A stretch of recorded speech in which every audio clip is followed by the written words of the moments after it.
Well, dear congregation, I ask you now to please turn your very prayerful attention to those words that I read to you in your hearing just a little while ago there in the book of Lamentations, chapter 3.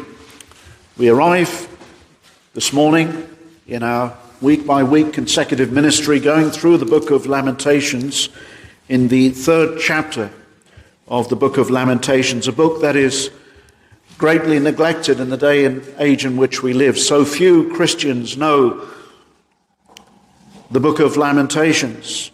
It's hardly known by many Christians today. It's largely neglected.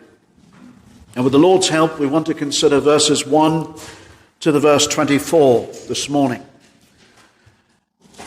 Now, while I've said it's a book that is hardly known, the verses 22 to the verse 24 are probably the ones that people do know. If they know anything from this book, these words have been so often quoted.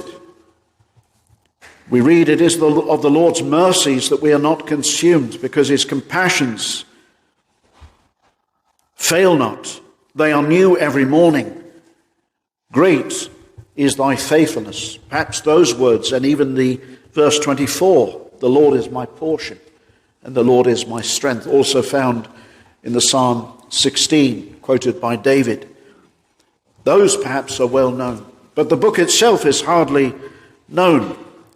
Now, when we come to verses 22 and verse 24, how much more wonderful those words are when we truly understand their context, when we truly understand the circumstances in which they were given.